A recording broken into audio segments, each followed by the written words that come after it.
right, it's good to see you guys out there this morning. If we haven't met, my name is Nate. I am the lead pastor of the Front Church, and it's an honor to have you here. A couple cool things that we got going on this morning. One of the things is our associate pastor, Amber, is on maternity leave. She had her baby on October 2nd. And so she's not working. If you guys have been to the front and seen a guest speaker, then that's because she usually teaches occasionally, but hasn't been able to do it. But she's in the house this morning. And so if you see her, nothing work-related, but tell her it's good to see her this morning. So the baby's here, and I was so pumped. She told me she might try and sneak in. I didn't tell people ahead of time, but she is here and baby Micah's here, and so that's really exciting for me. Jared, let me make sure this works. Does this work? Hey, did I do that or did you do that? Yeah. Anyone in here a Joe Ingles fan? He's one of my favorite Jazz and Timberwolves players of all time. I'm a Minnesota Timberwolves fan. I'm from Minnesota originally. My wife's from Utah, but I'm from Minnesota. And so all my favorite Jazz players either used to play on the Timberwolves or currently play on the Timberwolves. So Joe's one of those guys. And Joe had a really incredible tenure here in Utah. Great player. You could count on him to make threes. Starting lineup. Kind of the glory days of the Jazz post Karl Malone and John Stockton. But he plays for the Minnesota Timberwolves now. And last year, he played 114 total minutes, and he scored 15 points. The whole season. Not like one game. Like, whole season, 114 minutes, 15 points. The season, for perspective here, the season is 82 games long, and there's 48 minutes a game.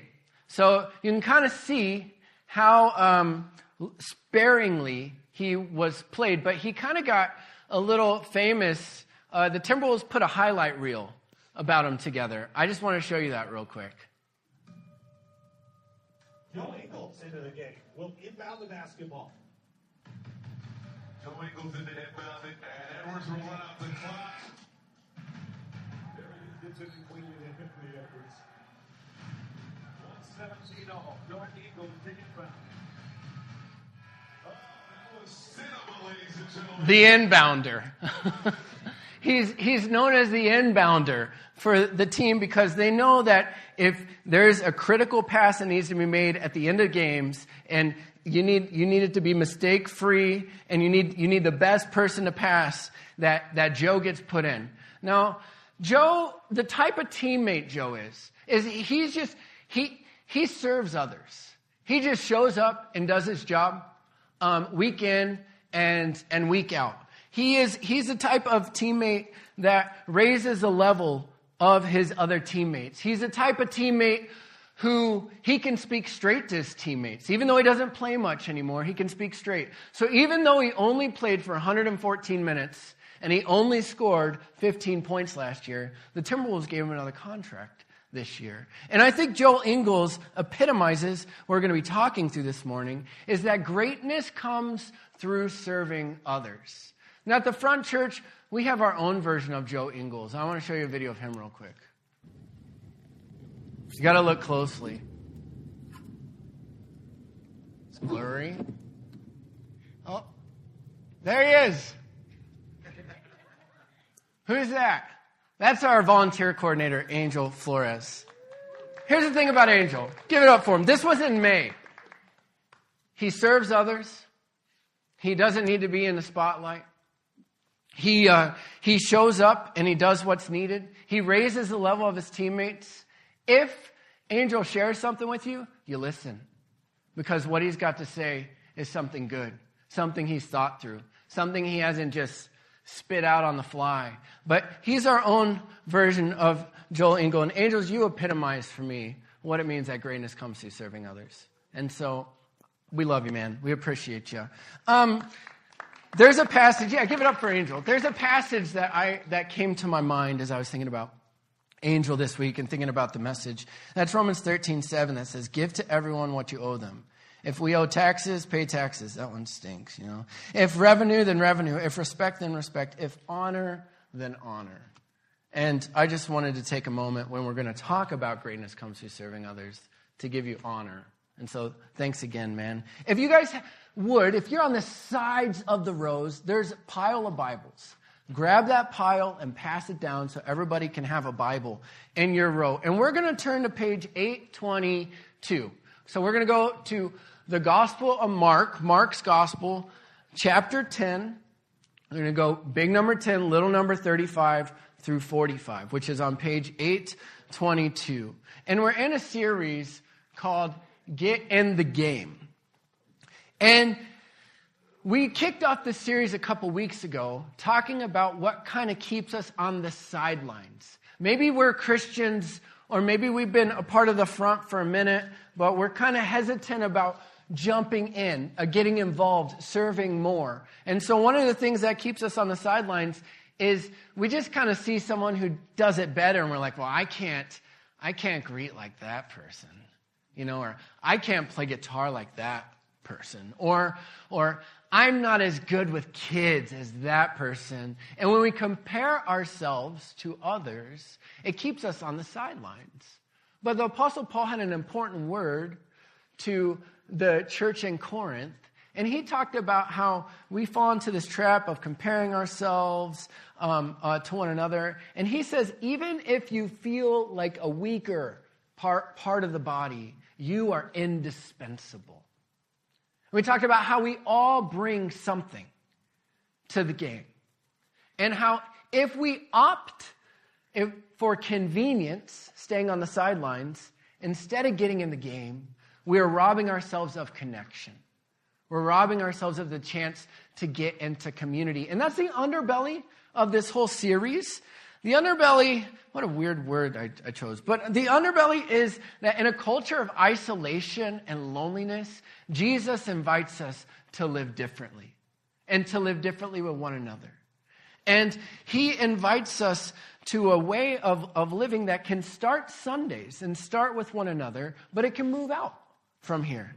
And so this week, if we talked a couple weeks ago about the importance of getting in the game, about moving from convenience to connection, this week we're talking about how the game is played. And Jesus' disciples are wondering the same thing. What does life with him look like?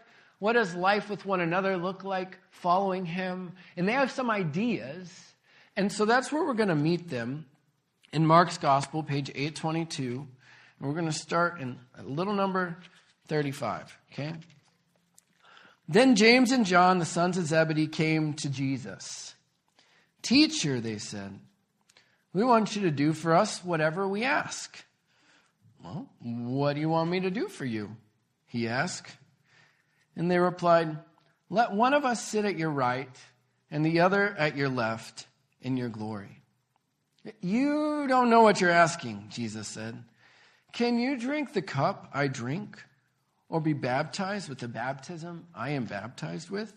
We can, they answered. Jesus said to them, you will drink the cup I drink and be baptized with the baptism I am baptized with. But to sit at my right or left is not for me to grant. These places belong to those for whom they have been prepared. And when the other 10 disciples heard this, they were indignant with James and John. Let's pause there for a second, because I just want to point out that they are wondering how the game is played. They're wondering what life with Jesus is like, and they have a view of greatness. And they're aspiring to a specific view of greatness. And that view is greatness comes through position and influence and authority. And if we just get there, that's greatness. Now, we may have a similar view of greatness, but in our culture, we can view greatness as position or getting a place of power to influence. But more often than not, I think we confuse famous with greatness. And so for us, when we think about greatness, it has a lot to do with sports figures or musicians or Hollywood actors, these famous people, or Instagram likes, or TikTok followers, or YouTube views. And so we have views of kind of what it means to be great, or maybe it's also just something we're aspiring to personally. Like, I want to get there. I want to get to that level. I want to be that type of person or be like that.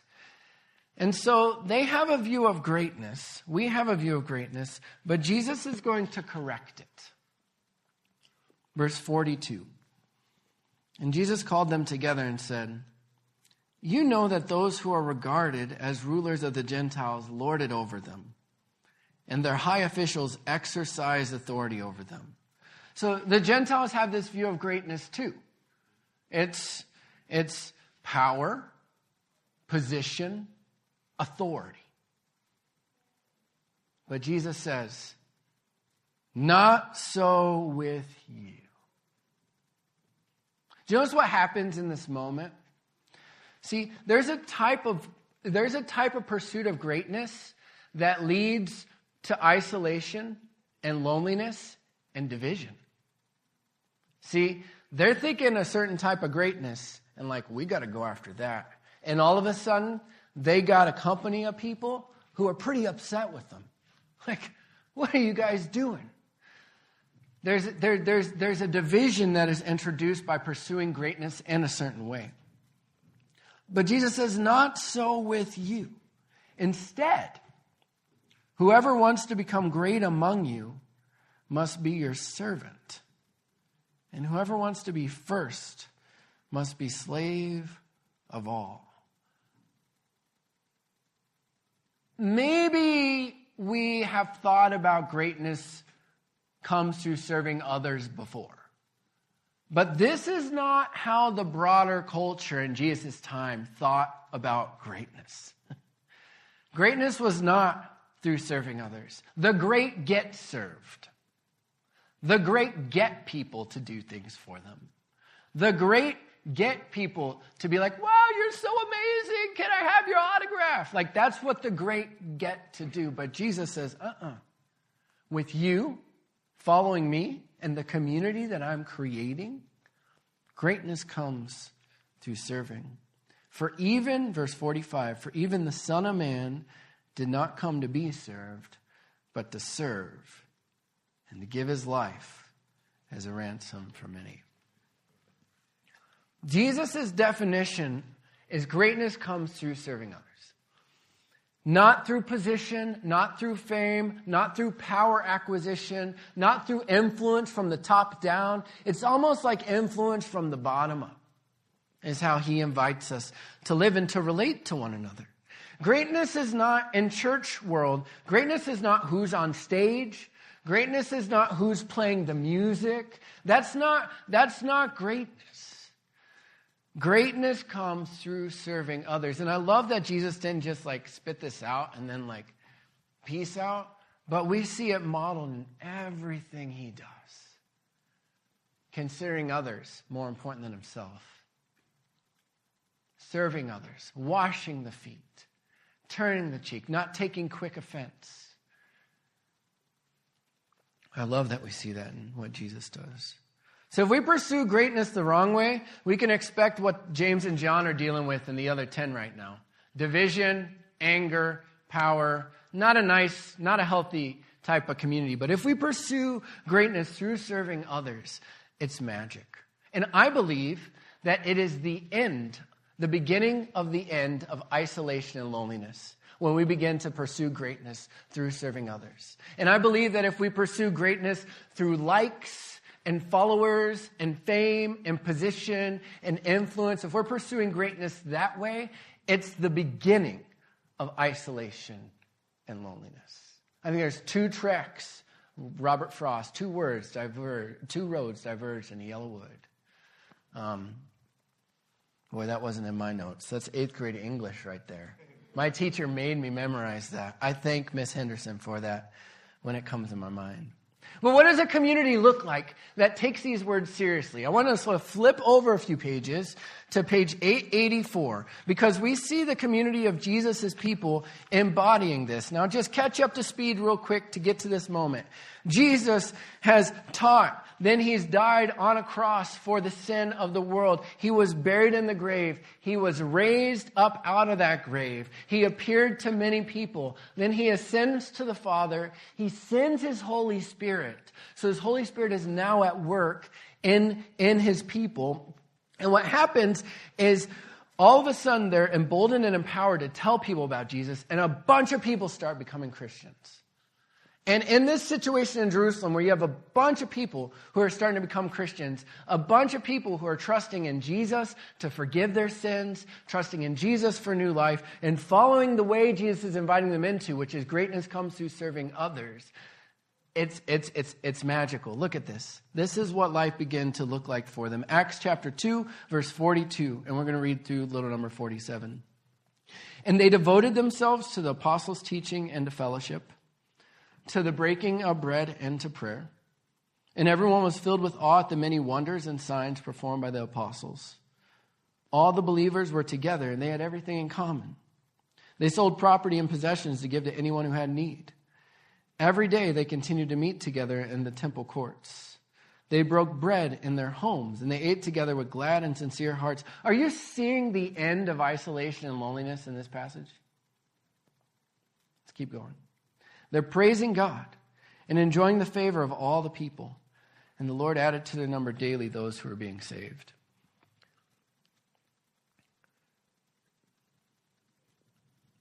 The underbelly of this whole series is that in a world plagued by isolation and loneliness, Jesus invites us to a different way of living. And that can begin on Sundays and begins with one another, and it bleeds out. And here we have a moment where it's beginning on Sundays and bleeding out for them. So I want to make 5 observations, which are from this text, but they're also the 5 values of the front church. So if you're like, what's the values of the front church? You picked a good Sunday. Let me tell you quick. The first is following Jesus together. We don't think this is a solo activity. We don't think it's just a me and God thing. We think Jesus saves us into relationship with himself, but he saves us into community with one another. And so we follow Jesus together. The second is spending time in the Bible and in prayer. And you might be like, Nate, where's that in here? Well, here's where it is.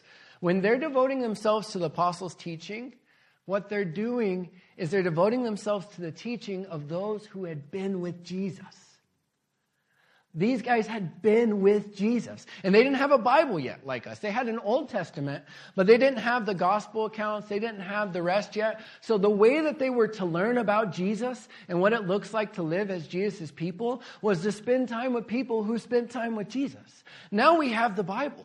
Now we have the New Testament. We can go and we can see Jesus' interactions with his disciples. We don't have to call them up and ask. We can literally read about them. We can read about how the new community of faith began to live out their life. And so while it says in this, they spent time, they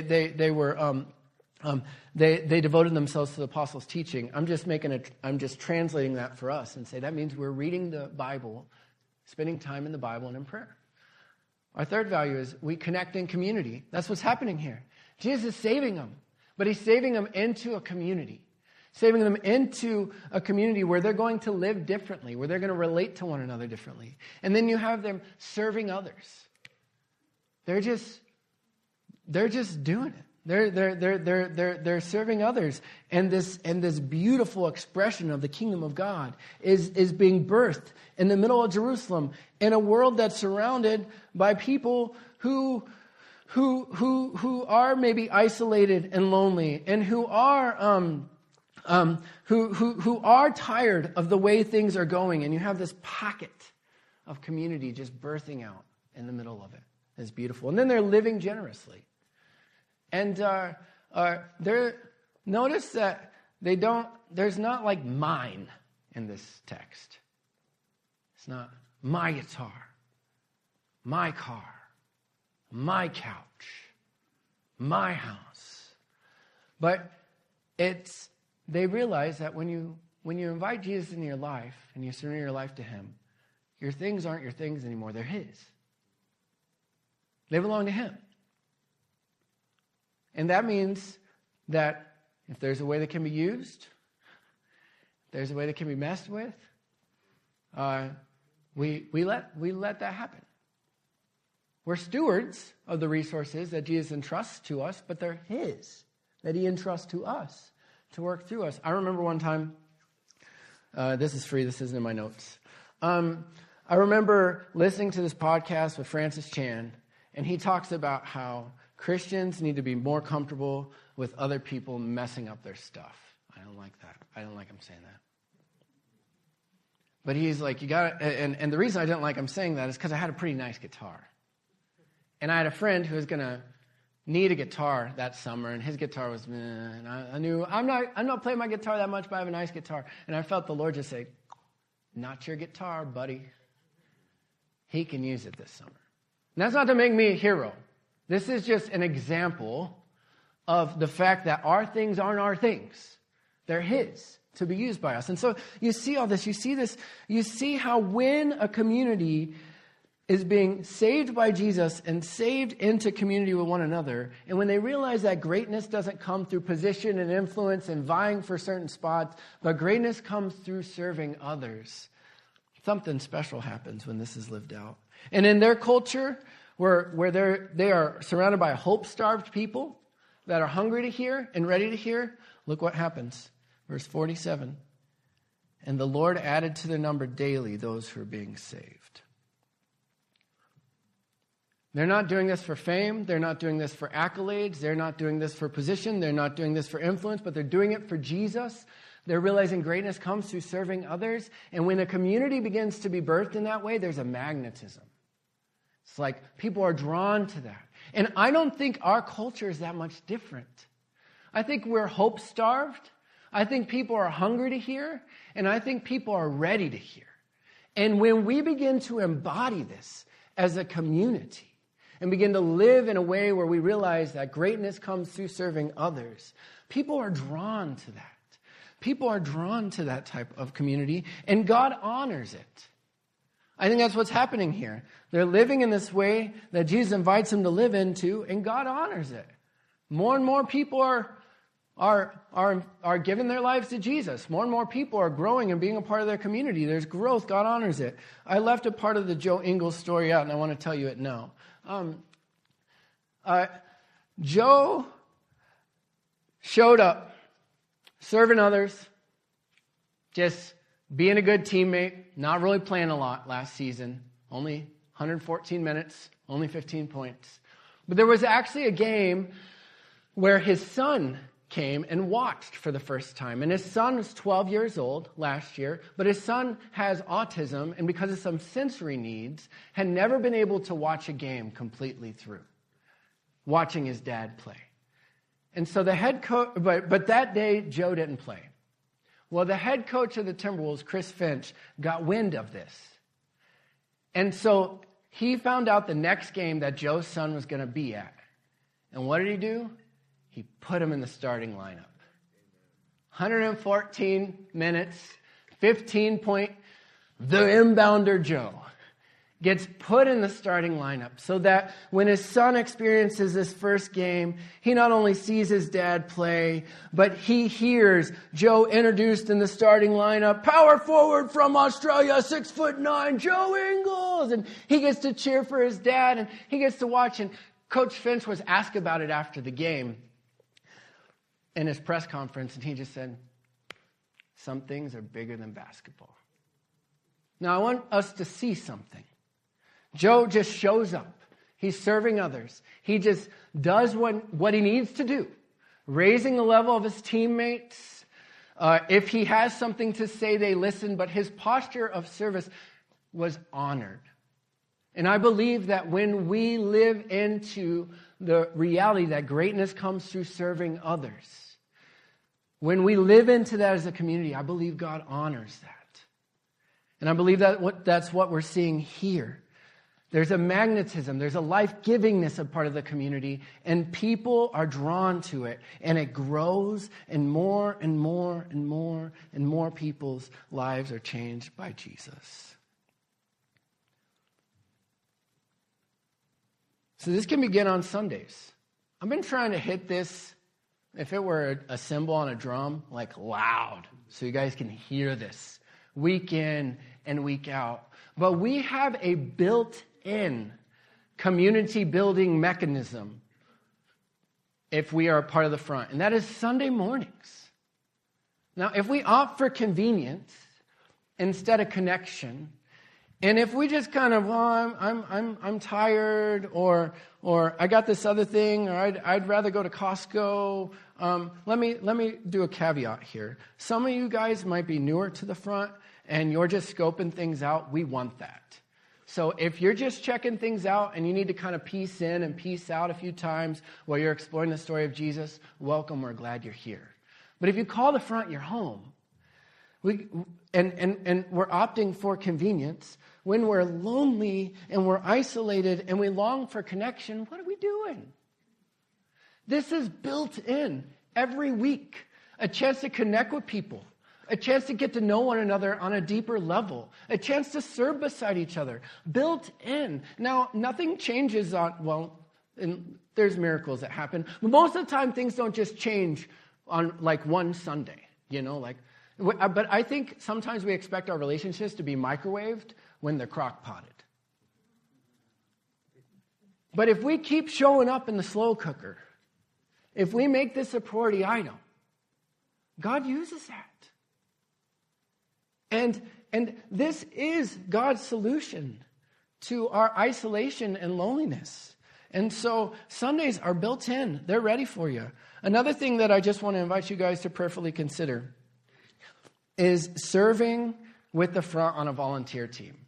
Because we're a community that serves others. But that's also a chance to connect in community. If you get here a little early and you're helping set up, you're getting to know a few people on a deeper level. If you're staying late to tear down, you're getting to know a few people on a different level. If you're volunteering with kids, you're certainly getting to know those kids a little bit. And it might be wild, but God honors when you greatness through serving up there. But you're also getting to know other volunteers on a deeper level. Serving is not just about serving. Do you see the magic in this? When we serve others, we're also connecting in community. And so I want to encourage you guys to think about how to serve at the front if the front is your home.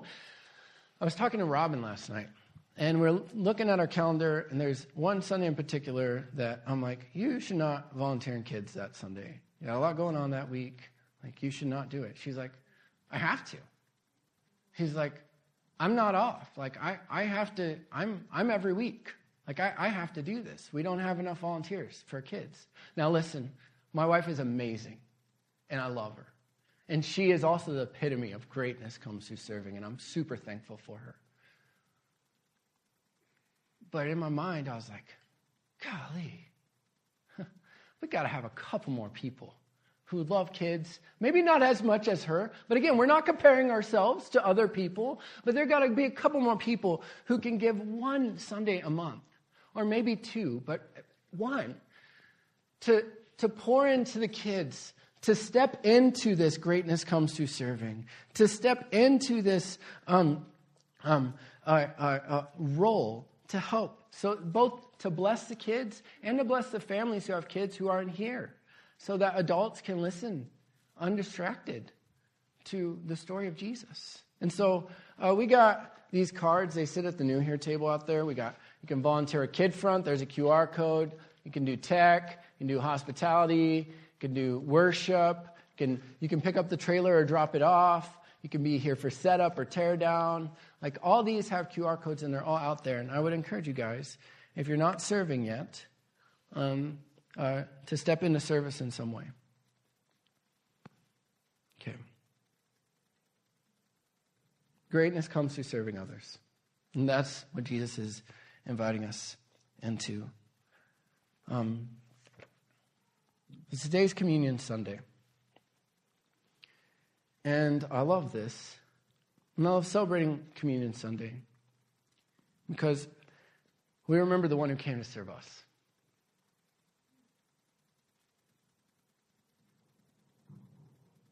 The one who embodied this. I think some of us may have a perspective of communion that we think that we're like remembering a commitment we made to God. That's not how the Bible describes communion. Communion is not about us coming here and making some commitments to God. Communion is us coming here and saying, Jesus, we need you. It's about Jesus meeting us in our brokenness, in our fallen shortedness, and being the sustenance that we need to move through our week, being what we need. Communion is not for the put together, but it's for the falling apart.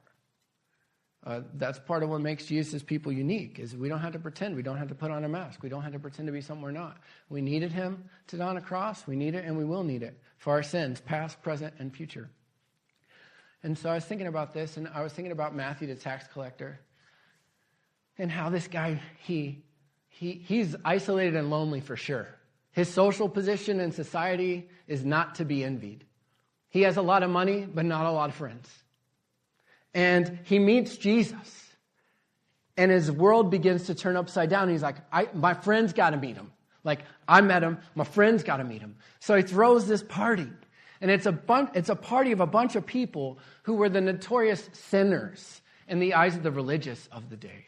And Jesus is hanging with Matthew, and he's hanging with his friends, and he's having a good time at this get-together, because you know what broken people need? Jesus. He's there. He's what they need. He's with them. He's in it together. And some religious people from the outside are looking in and being like, does he know who he's hanging with? You know his response to them? He says, it's not the healthy who need a doctor, but the sick. I have come not to call the righteous, but sinners to repentance. And there's an invitation for those religious leaders in that moment to realize they think they're righteous and they're not either, because he's inviting them to see the world in a new way. This is not for the healthy. This is for the sick. And we all are sick in soul and left to our own nature and our own devices will isolate and will be lonely. And we'll try and do things ourselves, and we'll try and clean ourselves up before God. And Jesus is like, hang tight. I'm going to clean you. I'm going to do the work. I've come to rescue you. This isn't about you getting to me. This is, I've come to you. And so we come to communion. We take the bread. We have a gluten-free option and a regular option. And we take the bread. It reminds us of Jesus' body broken for you. And we dip it in the cup. Remember, Jesus' blood poured out for you, for us. We come saying, Jesus, I'm sick, but you came to heal. You're the doctor that I need. And so, would the band come up? And then I just want to invite you guys to bow your head and close your eyes and just reflect for a few minutes while I pray.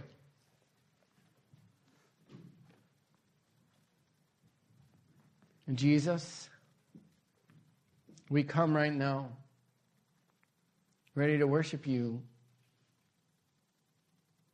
Ready to worship you, the one who came not to be served, but to serve, and to give your life as a ransom for us. You came for us. Some of us actually don't want to believe that. We have such a low view of our own self-worth that we think, nah, not me. Other people, but not me. And I pray that right now, Jesus, you would break down some walls, you would press in, and they would know, yes, you came for them too. And right now we come, not pretending to be healthy, but knowing that left on our own, we would choose convenience and isolation and loneliness, even though we want connection and community and relationship with you. And so we come again saying, Jesus, we need you. We need you. We need your forgiveness. We need your grace. We need your presence. We are like Matthew at that party, who had his life changed and turned upside down, and all his friends around him. But you are there in the midst of the mess with them. And that is the type of God you are, in the mess with us. And so, Spirit of God, we ask that you would have your way in our hearts right now. And that we would respond in a way that is appropriate. We ask it in your name.